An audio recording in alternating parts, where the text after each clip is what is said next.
تحركات من لاعبين الهلال في منطقة الجزاء.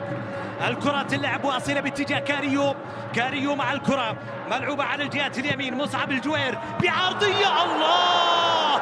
مطالبات من لاعبين الهلال بأن الكرة اجتازت خط المرمى. حكم المباراة طالب بالاستمرارية. سعود عبد الحميد، سعود إلى مصعب مع الكرة، لاعب من الاتحاد على أرضية الملعب يعاني من إصابة. الكرة تعود إلى عبد الله عطيف، عبد الله لكاريو مع الكرة في الجهة اليمين. العرضية، الهلاليين يشعرون بأنهم اقتربوا من الهدف بعد كرة مصعب الجوير. علي البليهي مع الكرة إلى مارسيلو جروهي، أو طبعا مارسيلو جروهي نجح في منع الهلاليين من كرة من مصعب الجوير. كانت كرة خطيرة على مرمى جروهي أنقذها. مطالبات كانت من لاعبين الهلال بهدف. الحكم لم يشير إلى وجود هدف وطالب بالاستمرارية. حكام الفيديو أيضا لم يطلبوا منها العودة لتقنية الفيديو، معناه أنه بالفعل القرار كان صائب من حكم المباراة.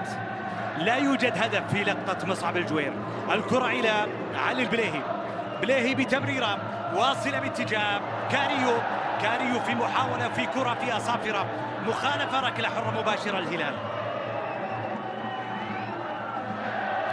شوف الإعادة مرة أخرى، هذه الإعادة بالبطيء.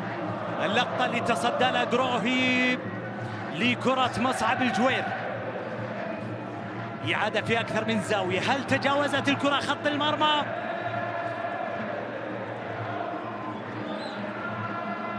في أكثر من مكان. هل تستطيع أن تتثبت بأنه الكرة اجتازت أو لا؟ في النهاية الحكم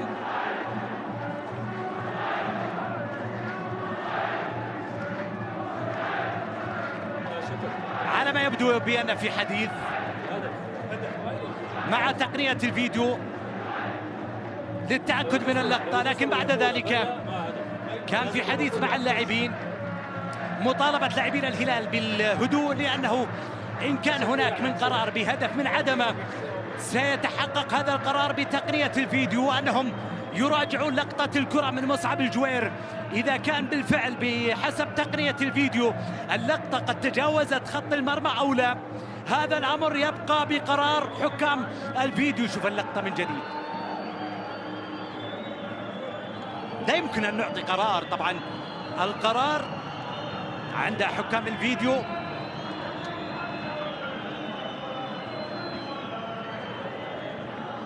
السيد سيليفيو حكم الفيديو في مباراة الليلة. الحكم يوقف اللعب للتأكد من القرار. يطلب أيضا من ياسر الشهراني الهدوء، لأنه لا يحتاج يعني حديثه وكان في إشارة أن لا يحتاج للعودة إلى تقنية الفيديو بنفسه، بأنه الحكام الفيديو بإمكانهم إعطاء الإشارة. لذلك إذا كان بالفعل اللقطة اجتازت المرمى أو لا. جروهي أنقذ كرة، لكن هل أنقذها بعد أن تجاوزت الخط بكامل محيطها؟ هذا ما لم تتم الإجابة عليه حتى الآن يا جروهي. كلهم محتارين حول اللقطة يا جروهي. بعد العودة لتقنية الفيديو، نعم، حكم المباراة أقر للهلال هدف.